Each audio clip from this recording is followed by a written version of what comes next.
Hey there, I'm just going to review what Cholula and I worked on last Tuesday.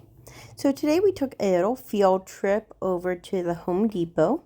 So we're starting off outside of the store, kind of near the garden center, but off to the side, just so I can get her offering in some focus. So I'm just kind of waiting to see if she can offer focus and then marking and treating whenever she checks in with me. And then we're going to start going for a little walk, still just along the side of it. We're not going to go into the Home Depot quite yet. I just like to make sure that the dog has some good focus and engagement before we start going into the store. So here we are kind of walking back. You can see she's doing a nice usage walk and is having a lot of check-ins. So we're going to go ahead and start heading in, and we're going to head into the garden center. And immediately it is really distracting. There's a lot of smells, both from all the plants and things that are out there, and also a lot of people going in and out. And also...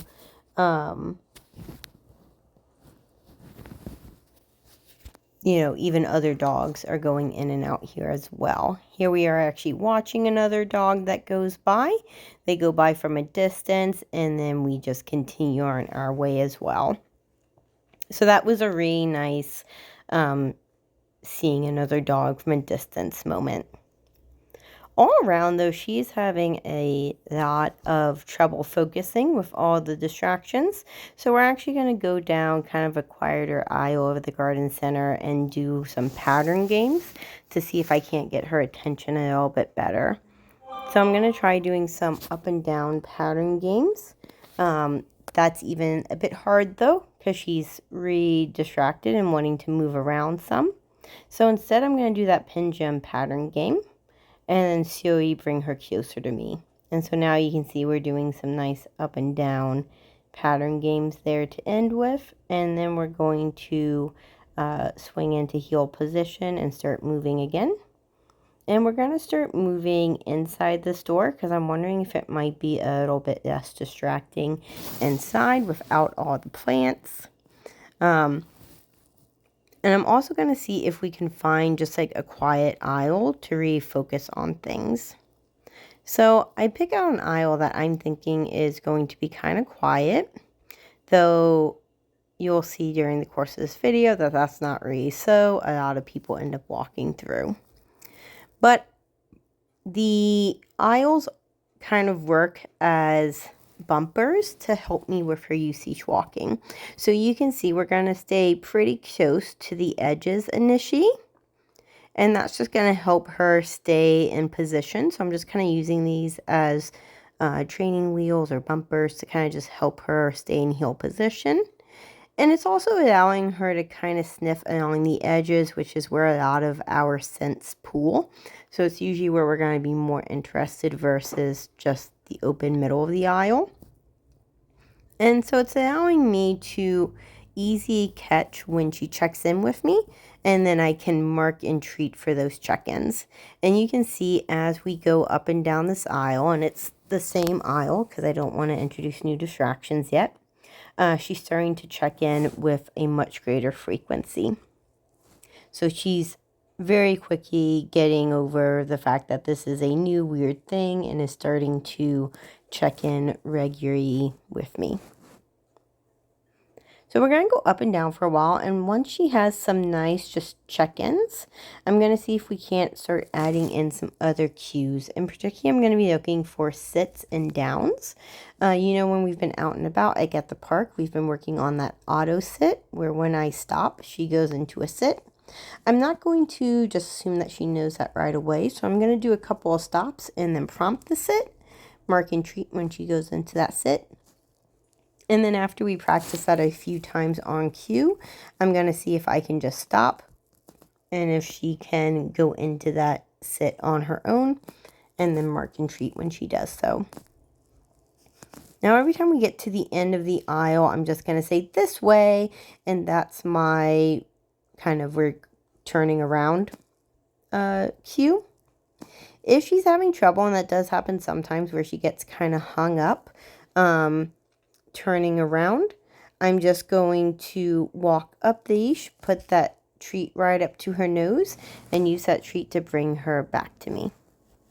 So we had been walking up and down the aisle for a bit when I thought, why am I holding the phone? I can just prop it up and use it to film us because we're going to be working in this aisle for a while. I don't want to change things up until we've built up more fluency and consistency here. So I went ahead and propped up the camera, and now you're going to get kind of a better picture of how we're working.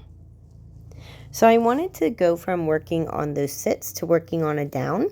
Now this can be a bit harder for a couple reasons. One, because it's a down in heel position instead of in front of us, which is where we usually practice it. So she's having some trouble with the downs, and I think it could be partly because we just haven't practiced the down and heel position as much. But I think another big factor is that it just happened that every time I asked her for a down, someone was passing by. I don't know why. I thought this was going to be a quieter aisle, but someone passes by every time, and a down is definitely a more vulnerable position, and these laminated cement floors aren't necessarily as comfortable as what she's used to sitting down on. So for all these reasons, she's having some extra trouble with her downs. So I'm just going to take a step back with them, and instead of just prompting her and waiting for her to go into the down, I'm actually going to take a step back and start using that treat there to get her into a down. And then after a few repetitions of that, I'm going to go into a hand signal to get her into a down. I'm also going to be practicing some return to fronts. I think we've done this a little bit before, but not extensively. It's definitely something I use more when I'm in a close environment and I need her close to me. And it's also a good way of just getting the dog to front in case I want to do a down in front of me. So return to front is basically having her walk in front of me, but then turn so that she's facing me. And then it's an implied sit, so she should go into a sit afterwards. So it's pretty simple when we're starting this off. We're going to be walking forward a bit. I then am going to do a quick stop and take a couple steps backwards. As I'm stepping backwards, I'm going to call her to me. So that prompts that turning around and facing me. And then I'm going to prompt her into a sit. After a few repetitions of that, I'm going to start putting it on a cue of front or come front. And then that way she can learn that there's a cue that goes with it. And this is just a great way to bring her back to us, especially if we're in kind of a crowded environment and we need to let someone pass. This way she's facing us as the person's passing by. So you may have noticed it was a nice helpful tool to have when that last person was going by in the aisle. In this way, also, if I wanted to prompt her into a down, it may be easier for her to be in a down when she's facing us. So we're going to start making our way out of the store. So cameras in hand again as we walk through. And it's actually pretty uneventful as we're walking through the store portion. She's able to check in with me and keep a nice heel. And as soon as we're kind of out in the garden center, very quickly those smells become overwhelming. And you're going to see her get distracted more easy, kind of sniffing around. It makes sense, right? There's a lot out here in the garden center. I'm sure they have not just plants, but other things kind of going through these aisles. So lots of good smells here. And oftentimes, as long as it's nothing that I'm worried about, I'm going to let her go ahead, take that sniff, and then just reinforce her for checking back in with us. As we're leaving, the cashier is going to ask if she can say hi. And I'm going to say yes, as long as she doesn't jump.